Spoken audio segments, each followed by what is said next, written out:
I'm going to let her kind of take this over and then I will close it up a little bit. So, anyway, Tessa, you are on. Can you unmute yourself? Yeah, hi. Perfect. Thank you, you guys, for having me here. And Sarah, thank you for inviting me. Like she said, my name is Tessa. I am a mom of four, first and foremost. And I've been a mom longer than I haven't been a mom. I've been married to my husband for 25 years, and I am the caregiver of both of my parents who have moved in with us for the last 13 years. I became a neurotransformational coach, and I specialize in generational hurt and what I like to call the silent cycles that we unknowingly pass along to our children. I grew up in a family of fear, and so this is why fear is my thing. It is so huge. I draw from my personal journey when it comes to challenging fears and healing our relationships to fear. But today, even though I grew up in a family of fear, I'm showing up as 100% me. Um, I'm looking at notes just so y'all know. Normally, my stuff takes like an hour to do, and I've got 20, 30 minutes, right? So I'm showing up as me. I'm showing up as the me that endured merciless bullying when I was growing up. I lost my brother at a young age to cancer. I had a baby at 17. I left an abusive marriage and I broke free from generational hurt and control from my family so I could heal myself and I could heal my kids. They are the reason I do everything. So I don't take my past lightly. And I know without a shadow of a doubt that the lessons I learned and the resiliency I've built, these are the gifts that I've been given to help other people. We all have our obstacles in life, and I understand what it takes to get past them. This is what we're going to handle tonight. So, y'all ready? Spirit fingers, we're ready to go. Awesome. Let's do this. So, first, we want to understand the feeling of fear and where it comes from. So, my nerdy side is going to fill you guys in a little bit on the brain. Our brain, specifically this little part called the amygdala, about the size of an almond, is biologically geared towards keeping us safe. So it's responsible for your flight, fight, and freeze response when we sense a perceived danger. So, why is this important? At some point in our lives, most likely when we were too young to understand the concept of reason, someone or something created a feeling of fear in response to a perceived rejection or failure. And that became a generalized memory for us. So it influences the way we think, the way we feel, and the way we behave to this day. You never get rid of it. So when it comes to programming, awareness plays a huge part in facing your fears. So as long as you know that there's a story behind your fear and it came from a long time ago, you're halfway there. Okay. So for example, if you've ever been bitten by a dog or stung by a bee, you created a fearful story about all dogs and bees. You'll notice most people who ever get bitten by a dog, they hate dogs. They won't go near dogs, right? No matter how little, how big, it doesn't matter. It's a dog, it's going to bite. It's a bee, it's going to sting. And we don't understand at that age that not all dogs and not all bees are dangerous. So all you remembered was the pain of the actual bite and the sting. That's what you're really afraid of. Okay. As a young child, your brain wasn't able to grasp that concept. Like I said, nope, you just thought every dog or bee was just dangerous. And that's because that experience formed a connection, a neural pathway in your brain.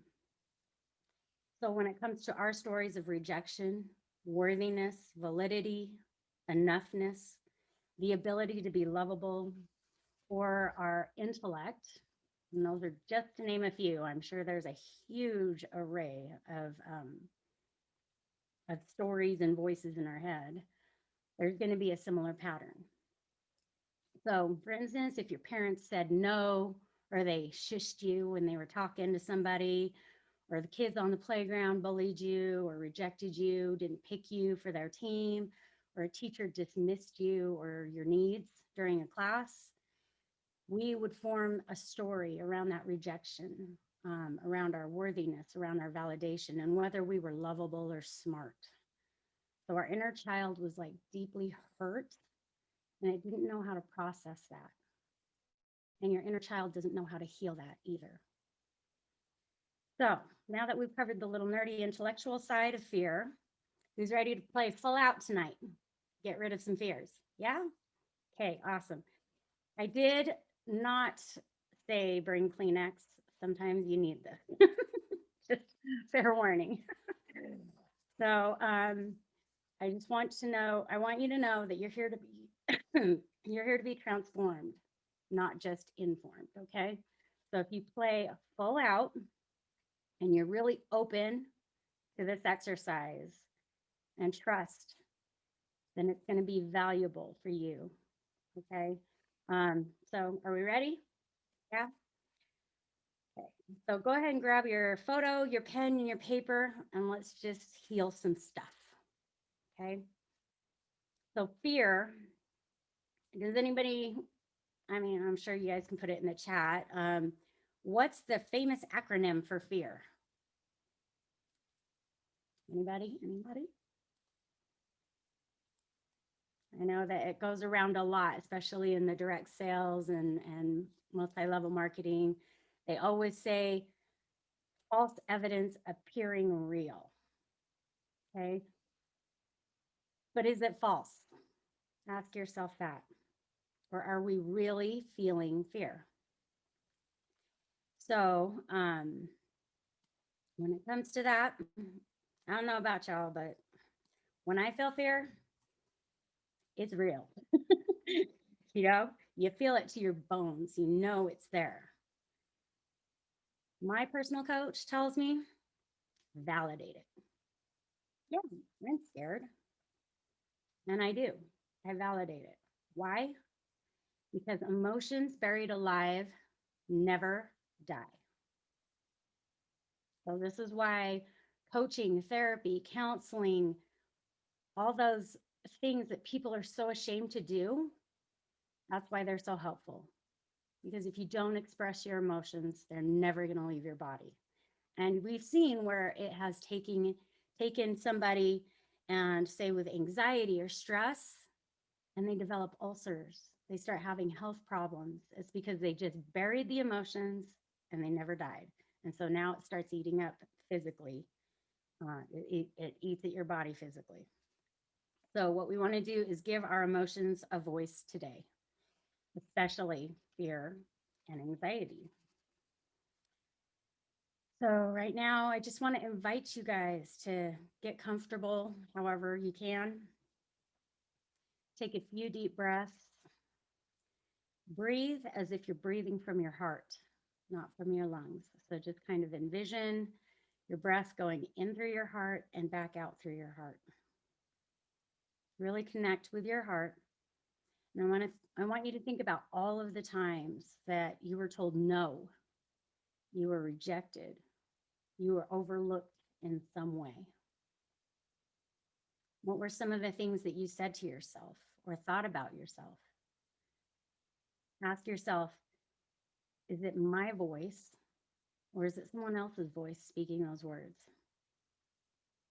So go ahead and write that down, as many words and phrases as you can right now in the next 2 minutes.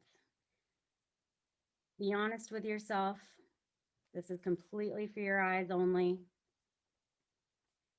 Some of these examples that I have is, you don't deserve this new toy. You don't deserve a car. She didn't like you. You're so stupid. What were you thinking? Just keep your mouth shut. No one cares. You should know better. Be smarter. Wisen up. Look prettier. Those are some examples.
All right.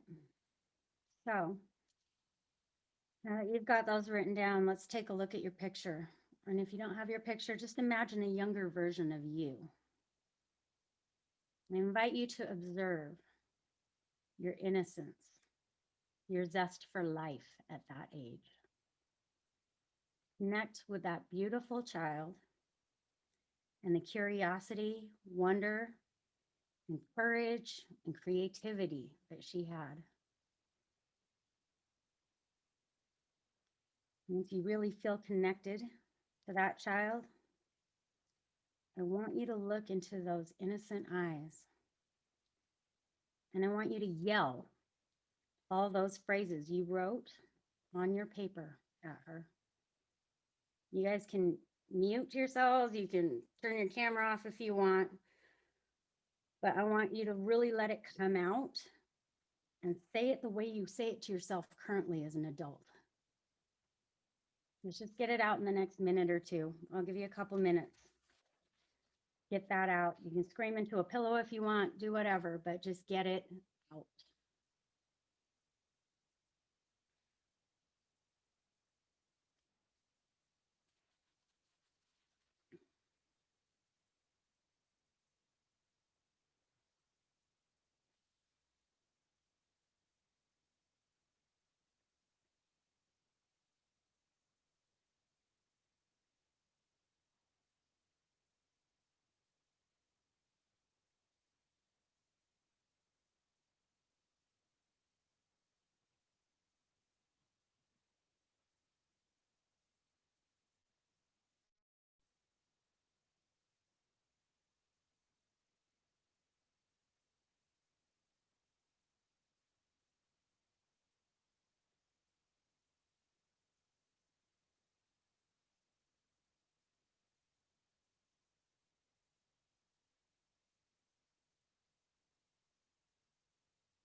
All right. Normally, I would have everybody unmuted and having them screaming at themselves, at their little people. And it's chaos when you listen to it. It's absolute chaos. And it breaks my heart to know that that many people are yelling at themselves like that. And you look around and you realize that everybody does this to themselves, everyone. And no matter how perfect they look when they go out, they go home and they do this every day, all day. So how did that feel, you guys? Not so great? Uncomfortable? Awful? For me, it was unthinkable. I would never yell at a child. Unthinkable. But we do this to ourselves. This is what we're really afraid of. Listen, we're not afraid of the person, the place, or the thing that causes the fear. We're afraid of what we say to ourselves when an outcome doesn't meet our expectations. That threat of self-abuse, which is detected by our friend the amygdala, sends our brain into overdrive, and then it starts devising ways to keep us safe. It'll repeat our past stories like warning sirens and lights. And it lets us know that we're not going to let that thing happen to us again. Okay? It keeps us in a cave, basically. So we shush our inner child again, put ourselves back into our little box, and we wait for the right moment, the right time, the right person, the right circumstance to try again. Sometimes we'll procrastinate, we avoid, and then we make sexy excuses, right? Because we just have that feeling. Just don't do it. Don't do it again. That's fear right there. And your cycle will continue. How exhausting is that? To think that you're going to do that every day, all day long, especially in this business where we're asking people if they'd like to shop with us, host a party, join our company. No wonder we don't want to embrace our fears, right? It's terrifying. But here's the good news. We're going to end the cycle before it sends us into another tailspin. It's simple. It's not easy, but it's simple. And with a little practice, patience, and self-compassion and support, we have quite a big group, so support is amazing. It can be done. So let's heal this. I invite you to place your hands over your heart. Left hand is your feminine energy. Your right hand is your masculine. Feminine always goes closest to the heart. Masculine supports, protects, and encourages. Take some deep breaths and look at your picture,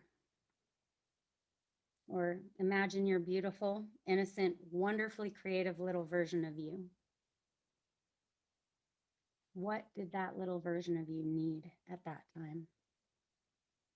Close your eyes. Forgive yourself for not knowing what you know now. I want you to tell your inner child what you wanted to hear all along. In other words, tell her she is enough. Tell her she's worthy. Tell her she's smart. Tell her she's lovable. She's appreciated. Tell her it's amazing to be perfectly imperfect. Let your inner child know that you will try no matter what happens. You will be there to love, validate, accept, and support her. You were born perfectly whole. And it was the influence of the outside world that tried to convince you that you weren't enough. That ends now. You made it this far. You are undefeated. If there's anything else that you want to tell your younger self, tell her now. And feel all those learnings and awarenesses soak into every cell of your being. Breathe in the self-love, the support, the gratitude for you.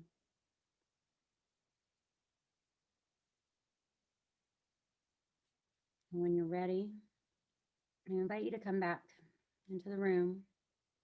Turn on your cameras if you turned them off. Celebrate yourself with the rest of us. We're all undefeated, ladies. We're all here. And no matter what has happened to you in your past,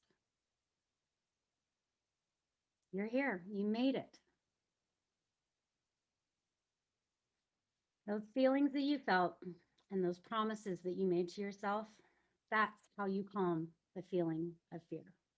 It's never going to go away, but you can stop it before it gets out of control. You can stop fear before it kills your dreams. Just give yourself the love, the support, and the acceptance you need to be okay with any outcome. If someone says no, you know it's not about you.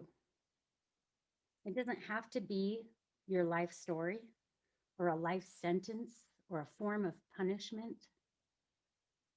It's just a word, wind coming out of someone's face. Just a word, just like yes is a word. You can tell your amygdala to take the day off and that there's nothing to see here. Pretty soon, you're going to be looking forward to stepping into your discomfort zone instead of out of your comfort zone. You're going to look for things to conquer, I promise.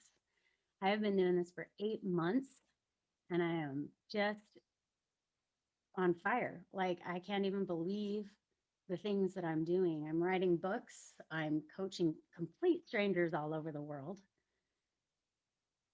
I couldn't even step out of my house 8 months ago. I was working in my house as a hairdresser and a lash artist, and I was scared to death to ask for referrals. But now I know it's not about me. It's about someone else's story. And as long as you know they have a story, you know that it's not about you. So just know that you're going to want to step out of you're going to step into your discomfort zone, okay? Step into the discomfort zone because you know that failure is a myth and it's just about learning and adjusting the plan as you go. It's about awareness. It's about your ability to show up for your inner child who just wants you to try. Your inner child doesn't care if you fall down. Your inner child doesn't care if you get a no. Children didn't stop walking when their parents saw them fall.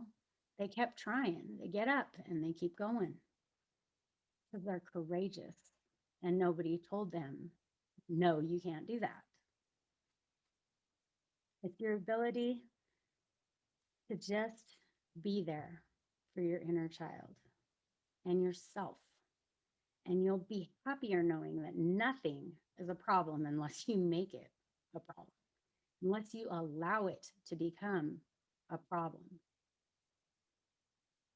Everything from your past becomes fuel. And your lessons, you use them for the future.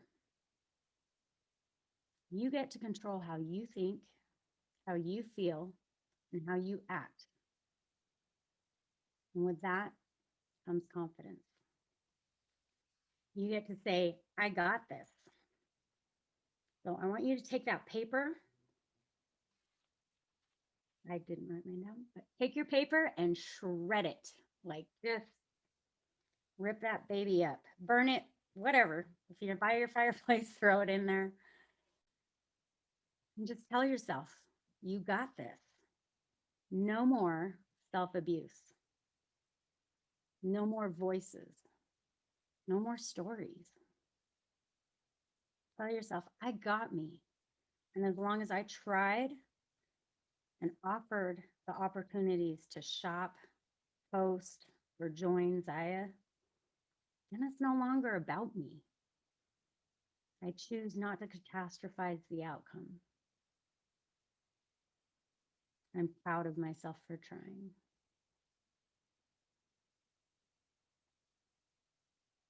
So just remember these 2 phrases. I mean, make them an affirmation if you want. I do this every morning for 5 minutes. Just tell myself, I got this. I got me.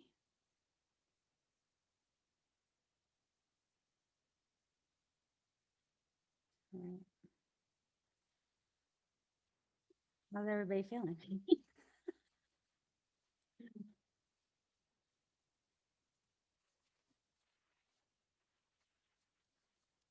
Any questions on how to get this fear out of the head? I think everybody got a little bit of a feeling of how to do it. Like, yeah. If anyone has any questions or if they want to share anything that they experienced, I'd be happy to answer.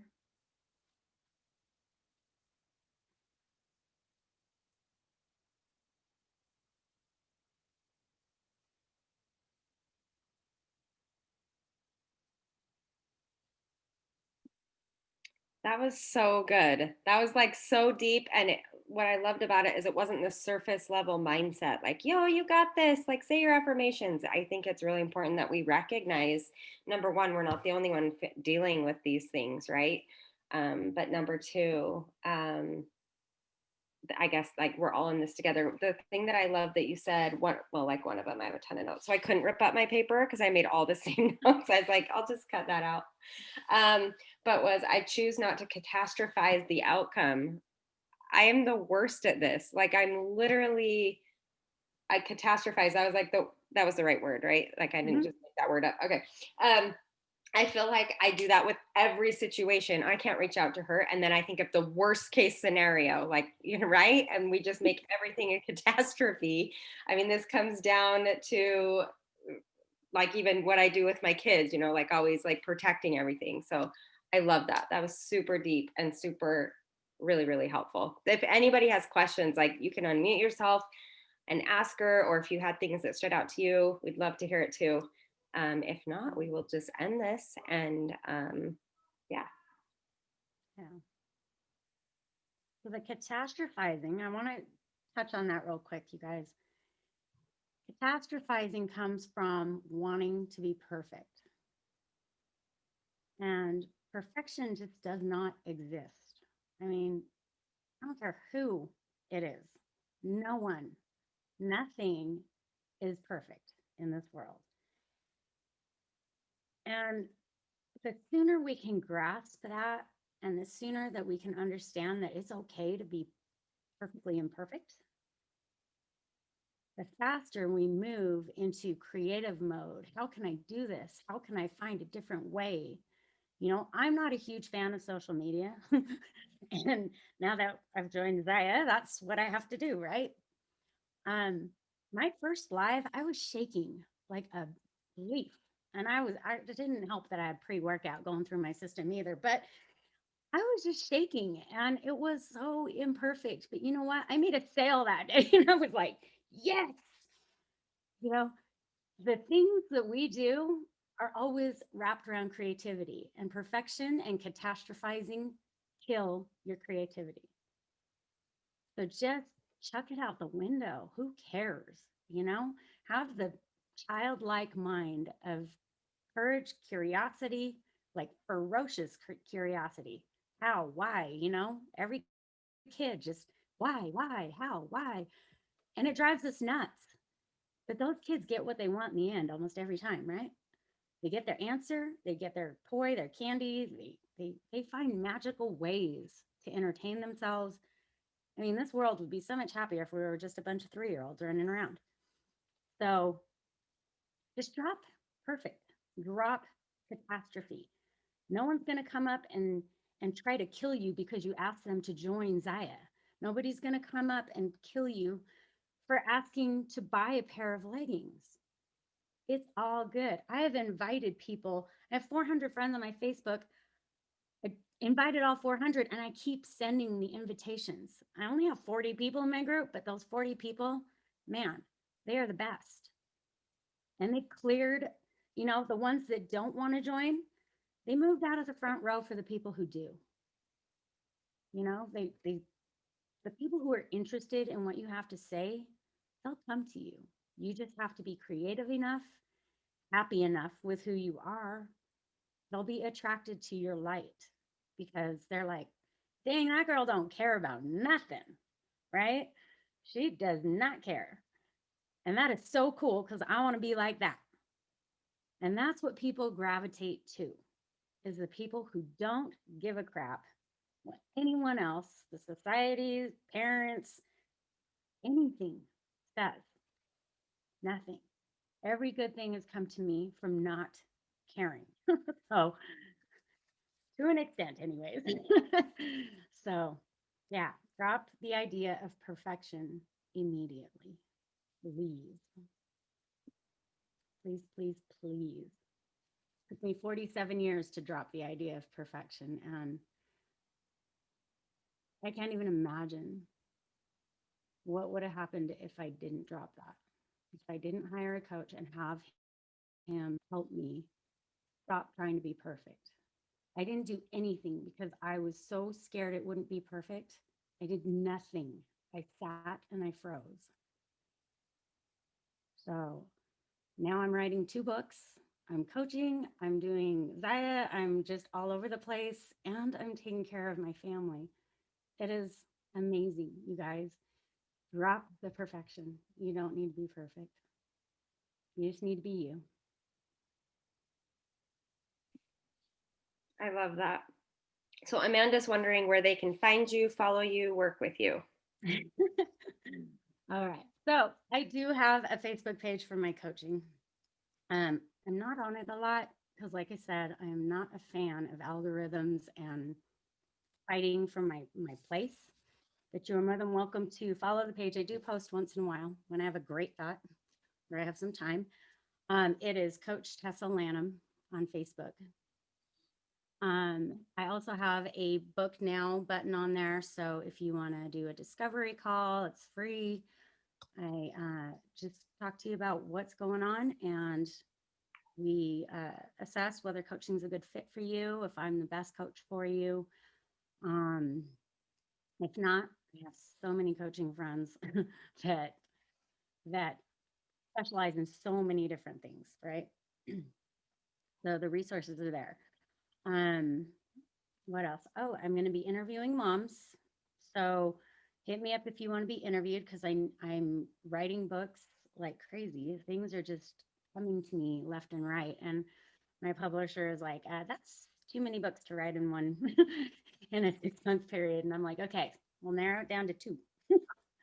But I want to interview as many people as I can to get insight on, like I said, the generational hurt. It's all programming, you guys. It's all programming.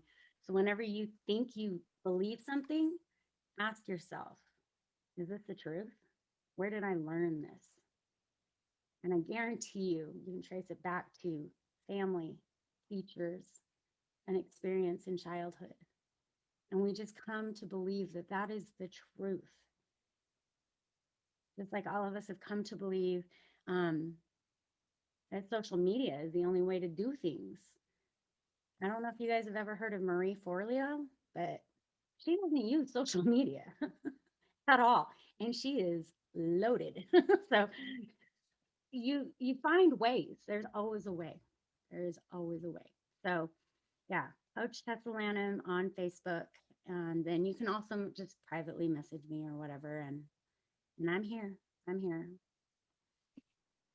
That's awesome. Thank you so much for your time. I know I took You're a welcome. million notes and a lot of things I'm like, okay, that was for me, as I am the most anxious person always. So thank you so much for your time and for volunteering to do this. She just reached out to me and like let us know that she would be willing to do a training on this. We love your expertise. Thank you. This is recorded, so I will go put my kids to bed and upload it tomorrow to Team Papaya, and it will be available to rewatch. So anyway, thank you so much, Tessa. Have a good night, you You guys. guys have a great night. Yeah.